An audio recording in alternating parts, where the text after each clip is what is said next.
오늘 우리가 함께 읽은 본문에는 마리아 찬가라는 소제목이 붙어 있습니다. 말 그대로 마리아가 부른 노래라는 뜻입니다. 마그니피캇이라는 곡명으로도 유명한 이 노래는 라틴어로 마그니피캇 아니마 메아 도미눔이라는 문장으로 노래가 시작되기 때문에 이 곡을 마그니피캇이라고 부르게 되었다고 합니다.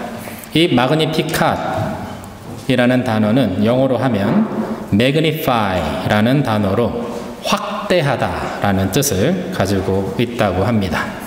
그래서 이 부분을 직역하자면 주님의 이름을 더 크고 더 중요하게 내가 만들 것입니다. 내가 그렇게 만들겠습니다. 라는 뜻으로 우리가 해석할 수 있겠습니다. 바흐, 비발디, 라흐마니노프 등 많은 유명한 작곡가들이 이 구절을 아름다운 음악으로 표현하였습니다. 대림절 기간에 곳곳에서 이 마그니피캇이 공연되기도 하고 관련 구절이 대림절 기간에 설교 본문으로 선택되는 것은 아기 예수의 오심에 있어서 마리아의 역할이 그만큼 중요했기 때문일 것입니다. 실제로 성경에서는 아버지인 요셉보다는 어머니 마리아를 더 많이 조명하고 있는 것을 볼 수 있습니다.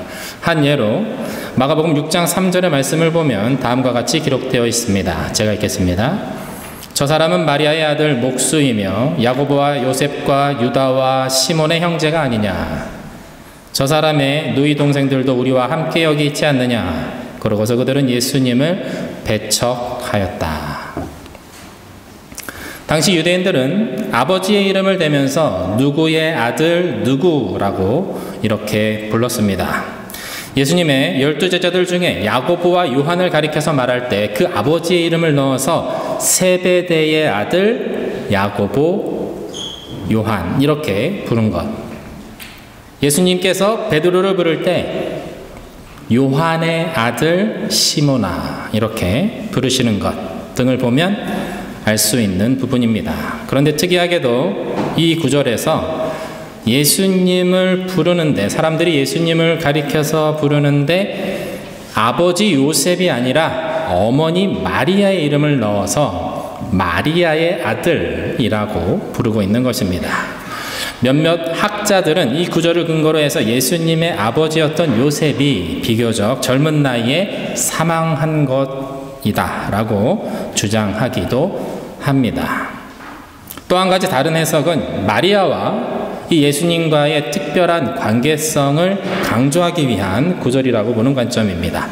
복음서는 마리아의 믿음, 겸손, 그리고 순종 이러한 것들을 아주 높이 평가하고 있습니다. 복음서뿐만이 아니라 성경에서 마리아는 예수님의 십자가의 죽으심과 부활 그리고 초대교회의 탄생에 이르기까지 계속해서 등장하고 있는 것을 우리는 볼 수가 있습니다. 사도행전 1장 14절인데요. 제가 읽겠습니다. 그들 모두가 여자들과 예수의 어머니 마리아와 그의 형제들과 함께 마음을 같이하여 기도에 전념하더라. 예수님께서 예루살렘을 떠나지 말고 아버지께서 약속하신 것을 기다리라 라는 말씀에 순종한 사람들이 있었습니다. 바로 120여 명의 초대교회의 성도들이었는데 그들 중에 예수님의 어머니였던 마리아와 예수님의 형제들도 함께 이 120명의 성도들과 함께 기도했다라고 사도행전이 기록하고 있는 것입니다. 그 중에 마리아의 이름을 가장 먼저 배치하면서 예수님의 어머니로서의 상징성을 계속해서 부각하고 있는 것을 확인할 수 있습니다.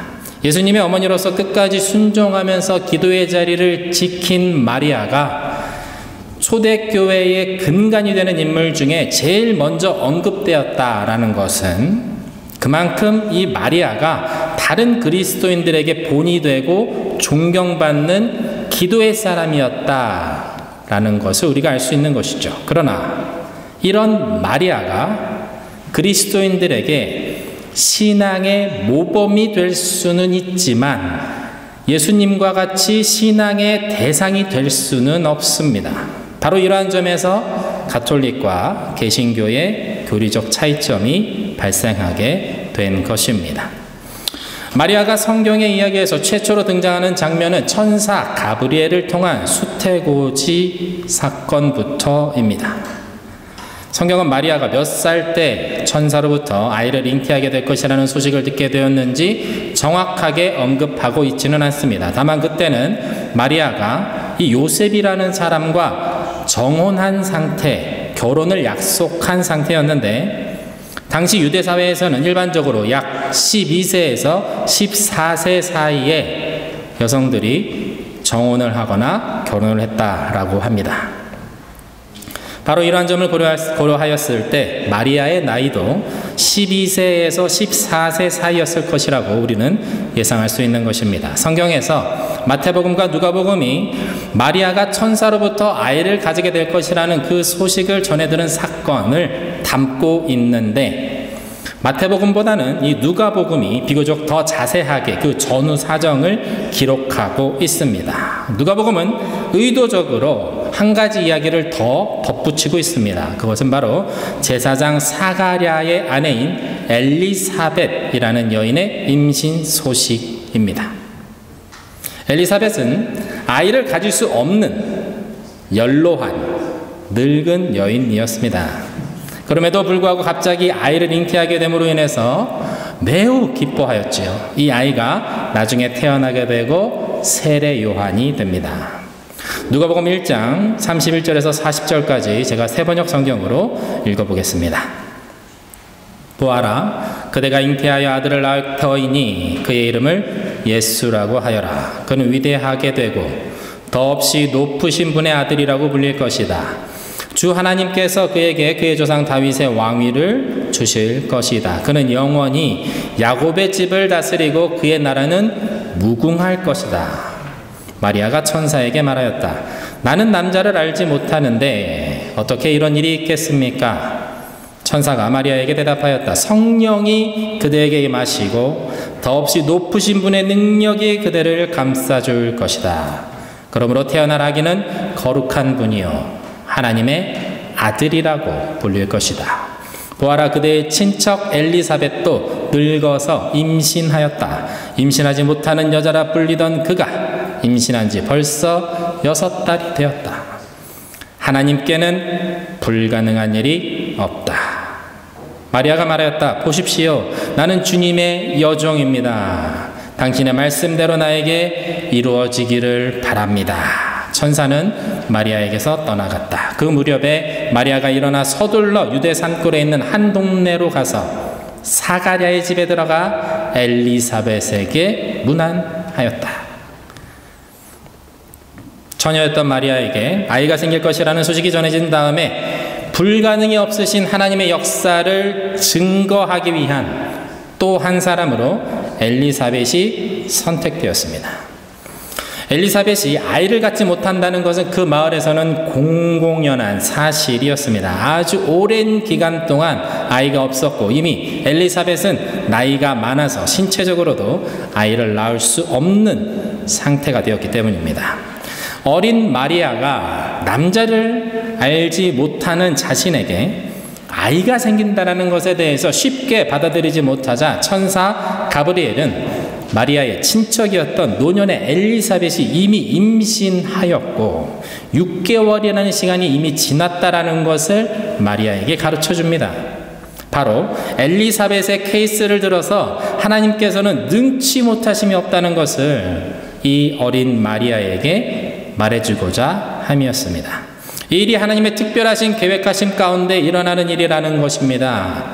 마치 늙은 사라가 이삭을 잉태한 것처럼 놀라운 하나님의 언약의 말씀이 성취되는 일이 지금 너에게 벌어지고 있다라는 의미였습니다. 마리아의 입장에서는 이제 가서 자신의 눈으로 직접 이 엘리사벳의 임신을 확인할 필요가 생겼습니다. 마리아는 날을 잡아서 엘리사벳을 찾아갔습니다. 누가복음 1장 41절에서 45절입니다. 제가 읽겠습니다. 엘리사벳이 마리아의 인사말을 들었을 때에 아이가 그 뱃속에서 뛰놀았다. 엘리사벳이 성령으로 충만해서 큰 소리로 외쳐 말했다. 그대는 여자들 가운데서 복을 받았고 그대의 태중의 아이도 복을 받았습니다.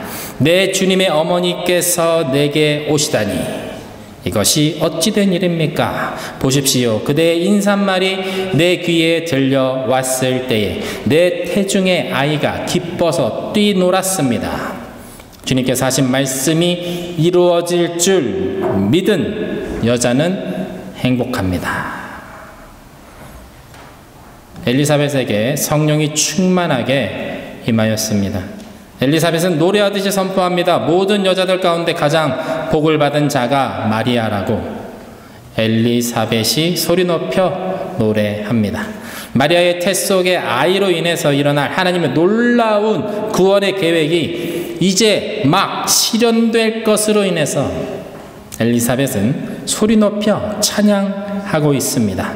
그 구원의 놀라운 역사를 자신의 눈으로는 다 볼 수는 없을 수도 있습니다. 하지만 이미 하나님의 아들이, 전능하신 하나님의 아들이 이 땅에 오신다라는 것만으로도 그 감격과 그 기대가 엘리사벳에게는 감당할 수 없는 기쁨이 된 것입니다. 마리아의 방문으로 엘리사벳이 얼마나 흥분하였는지 모릅니다. 그런데 엘리사벳 혼자만이 아니었습니다. 엘리사벳뿐만 아니라 엘리사벳의 뱃속에 있는 아이, 후에 주의 길을 곱게 하는 광야에 외치는 자의 소리가 되는 이 세례 요한까지도 뱃속에서 이 마리아의 등장으로 인해 태중에서 뛰어놀았다고 연달아 2번이나 고백하고 있는 것이죠. 아직 태어나지 않은 뱃속의 아이도 예수님의 오심을 기뻐하고 또 기뻐했다라는 것입니다. 사랑하는 여러분, 예수님의 오심은 말로 형용할 수 없는 하나님의 크신 은혜입니다. 우리는 그 은혜로 인해서 구원을 받아 이렇게 오늘 대림절 첫째 주일을 맞이하며 기쁨과 감사로 하나님 앞에 예배하고 있는 것입니다.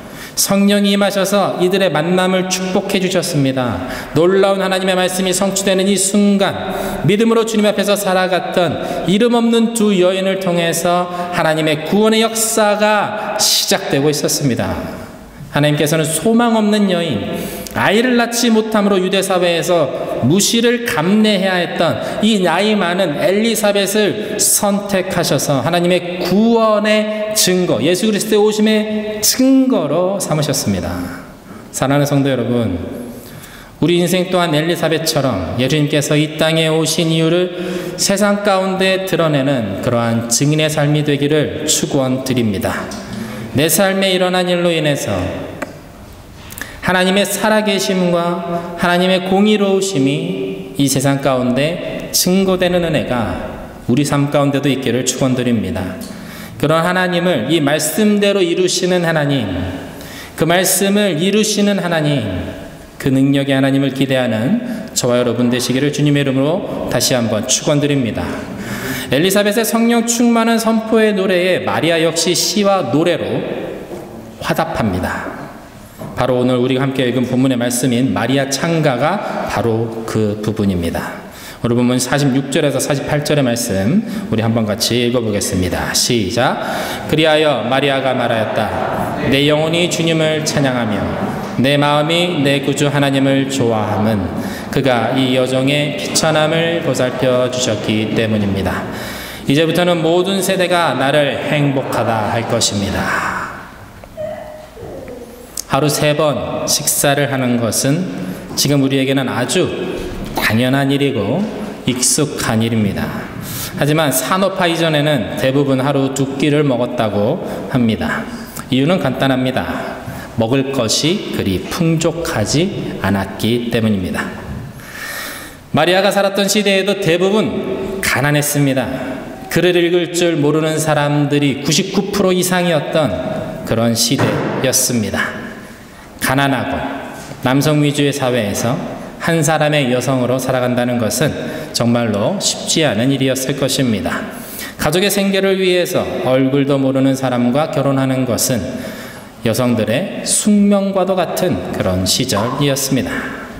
게다가 결혼하지 않은 여성이 결혼 전에 임신을 한다라는 것은 그 마을에 수치스러운 일로 여겨졌기 때문에 돌로 쳐서 죽임을 당할 수도 있었습니다. 마리아는 지금 결혼을 약속한 남자가 있었습니다. 두 집안의 언약으로 인해, 계약으로 인해, 약속으로 인해 결혼하기로 한 남자가 있었다라는 것이죠. 그런 여인이 임신을 한다는 것, 그것은 많은 오해를 살 수 있었기 때문에 자칫 소문이라도 잘못 나면 길거리에 끌려나가서 처참하게 죽임을 당할 수도 있었습니다. 그런데 마리아는 이러한 상황에서 노래하는 것입니다. 기쁨으로 노래하는 것이죠. 이렇게 비천한 나를 주님께서 택하여 주셨군요. 그것만으로 감격하면서 마리아는 기뻐하는 것입니다. 손에 잡히는 복을 누리는 것이 아닙니다. 환경이 개성된 것이 아닙니다. 신분이 달라진 것도 아닙니다. 변한 것은 없습니다. 그러나 마리아는 자신에게 말씀하신 대로 임신할 수 없는 엘리사벳이 임신한 것을 보았을 때, 그리고 엘리사벳의 입술에서 터져나오는 하나님을 향한 성령이 충만한 그 찬양의 선포와 예언들을 들었을 때에 이 모든 일을 계획하신 분은 참되신 하나님이시구나, 이거 하나님이 하시는 일이구나, 마리아는 확신할 수 있었습니다. 그 충만한 성령의 임재로 인해서 마리아는 감사와 찬양을 올려드리지 않을 수 없었던 것입니다. 믿음이 현실이 되는 순간이었습니다. 비록 아직 어리고 세상도 율법도 하나님의 말씀도 잘 모르지만 비천한 날 들어서 하나님께서 지금 당신의 놀라운 구원의 역사를 이루시고 계시구나라는 것은 알 수 있었던 것입니다. 바로 그것으로 인해서 마리아는 감격하고 있는 것이죠. 사랑하는 믿음의 본교회 성도 여러분, 우리가 살아가면서 무엇으로 감격하며 무엇으로 감사해야겠습니까? 여러분, 무엇으로 감사하시겠습니까? 우리가 무엇으로 감사해야 하는지 분별할 수 있어야 하는 줄로 믿습니다. 내가 원하는 답을 하나님께서 주시고 나의 문제가 해결되는 것으로 인한 당연한 감사 말고, 아무 일도 일어나지 않은 평온한 오후 주님의 말씀이 내 안에서 떠오르고 공명하며 주님의 손에 나의 인생이 여전히 붙들려 있다라는 사실을 그 가운데 확인하는 것만으로도 충만한 감사의 고백이 흘러나오는 것, 내 입술에서 하나님을 향한 찬양이 그것으로 인해서 끊이지 않는 것이 진정한 우리의 삶의 예배가 된다라는 것을 기억하는 우리 모두가 되시기를 축원드립니다. 삶의 어려운 순간에도, 고통 가운데 있는 순간에도 동일합니다. 주님께서 여전히 나를 그 가운데도 붙잡고 계시는구나라는 것을 확인할 때마다 내 안에 감사와 기쁨이 넘쳐나는 놀라운 주님의 은혜가 우리 안에 늘 충만하시기를 축원드립니다. 마리아처럼 선택받은 자의 기쁨, 주님의 손에 붙잡힌 바 된 자의 기쁨이 우리로 하여금 상황을 뛰어넘어서 더 큰 믿음으로 주님 앞에 나아가게 할 줄로 믿습니다. 그때 주님 앞에 올려드리는 담대한 찬양, 그런 예배자로 서시는 저와 여러분 되시기를 주님의 이름으로 축원드립니다. 마리아는 이어서 하나님이 어떤 분이신지를 찬양하지요. 오늘 본문 49절에서 55절인데요. 우리 한 목소리로 한번 읽어보겠습니다. 시작. 힘센 분이 나에게 큰 일을 하셨기 때문입니다. 그의 이름은 거룩하고 그의 자비하심은 그를 두려워하는 사람들에게 대대로 있을 것입니다. 그는 그 팔로 권능을 행하시고 마음이 교만한 사람들을 흩으셨으니 제왕들을 왕좌에서 끌어내리시고 비천한 사람을 높이셨습니다. 줄인 사람들을 좋은 것으로 배부르게 하시고 부한 사람들을 빈손으로 떠나보내셨습니다. 그는 자기의 종 이스라엘을 도우셨습니다. 우리 조상들에게 말씀하신 대로 그 자비는 아브라함과 그 자손에게 영원토록 있을 것입니다. 마리아의 하나님은 힘이 센 분이라고 합니다. 권능이 있으십니다. 교만한 자들과 세상의 왕들을 끌어내리시는 분이라고 노래합니다. 그리고 비천한 자들, 줄인 자들을 돌보시는 자비로우신 하나님이시라고 선포하고 있습니다. 마리아는 불공평한 세상 속에서 공의의 하나님을 의지합니다. 세상을 바꿀 수 있는 힘이 마리아에게는 없습니다. 하지만 공의의 하나님을 의지하면서 그 믿음을 버리지 않습니다. 이것은 이스라엘 사람들 모두가 가지고 있는 이스라엘을 구원할 메시아에 대한 기대감이기도 했습니다. 바로 수백 년 전에 선포된 하나님의 언약의 말씀을 붙잡는 것입니다. 마리아는 말씀드린 대로 어린 소녀에 불과했습니다. 하지만 마리아는 하나님께서 메시아를 보내셔서 이스라엘을 구원하시고 당신의 공의와 정의를 이 땅에 이루실 것이라는 것을 굳게 믿었습니다. 하나님께서 그렇게 하실 것이라고 단순하게, 매우 순수하게 어린아이처럼 믿고 있었습니다. 그런데 그 일이 이 마리아를 통해서 일어나게 된 것입니다. 그러니 마리아가 얼마나 놀랍고 기쁘겠습니까? 그 언약의 말씀이 분명히 이루어질진데 그것이 나를 통해서, 이 비천한 나를 통해서 이루어진다라는 것에 대해서 마리아는 감격하고 있는 것입니다. 한번 따라하겠습니다. 하나님은 하실 수 있습니다. 우리 한 번 더 하겠습니다. 하나님은 하실 수 있습니다. 할렐루야. 하나님은 전능하신 분입니다. 마리아는 하나님의 그 전능하심을 믿었습니다. 마리아에게 하나님은 불가능이 없으신 분이었습니다. 마리아는 엘리사벳과 자신의 태중의 아이가 자라고 있는 것을 통해서 이미 온 몸으로 그 불가능이 없으신 하나님을 경험하는 중에 있었습니다. 그렇습니다. 마리아는 지금까지 하나님에 대해서 들었던 모든 말씀들이 정말 살아있는 능력의 말씀이 된다는 것을 경험하고 있습니다. 커다란 믿음이 부어지는 것을 느끼게 되지요. 그리고 하나님 앞에 노래하게 됩니다. 자신이 경험하고 있는 그 하나님을 자신의 언어로 이 비천한 날을 들어서 사용하시는 하나님의 강하심과 인자하심과 의로우심을 소리 높여 찬양하지 않을 수 없는 것입니다.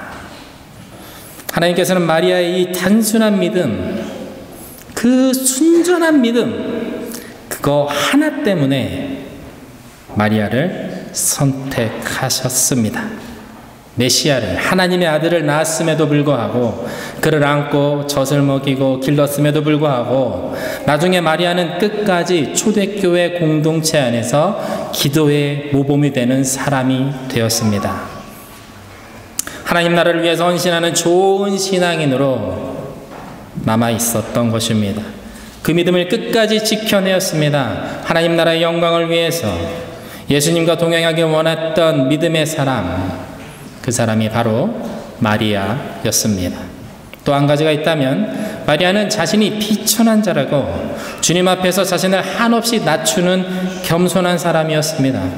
그 겸손함이 이러한 고백을 낳았습니다.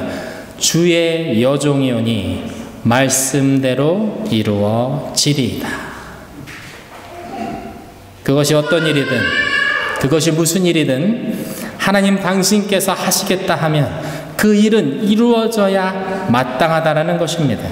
그 하나님의 결정 앞에서 나는 순종할 뿐입니다. 라는 아름다운 고백입니다. 이 믿음의 고백으로 이 땅에 하나님의 아들 예수께서 오시는 복의 통로가 된 인생, 모든 위험을 감수하면서도 끝까지 사명을 감당해낸 믿음의 여인, 그 사람이 바로 마리아였습니다. 사랑하는 여러분, 우리는 하나님을 어떻게 찬양하고 있습니까? 나의 비천함을 돌보시는 하나님을 바라보는 마리아의 그 심정을 여러분은 이해하고 계십니까? 세상의 수많은 사람들 중에 나를 택해서 붙잡으시고 나를 부르시는 주님의 그 마음, 나를 붙잡으시는, 끝까지 붙잡으시는 그 주님의 마음, 나를 선택하여 부르시는 그 주님의 마음을 여러분은 헤아리고 계십니까? 예수 그리스도의 오심을 기념하는 대림절 첫째 주일을 맞이하면서 우리는 주님께서 이 땅에 오신 이유를 다시금 기억해야 합니다. 마리아의 놀라운 믿음의 고백, 주님의 종이오니 말씀대로 이루어질 것입니다. 라는 그 믿음의 고백으로 작고 연약한 우리의 삶을 통해 예수님께서 이 땅에 오신 그 참 구원의 목적에 동참하며 함께 믿음의 찬양을 올려드리며 나아가는 저 여러분 모두가 다 되시기를 주님의 이름으로 축원드립니다. 이 시간 함께 찬양하며 기도하겠습니다.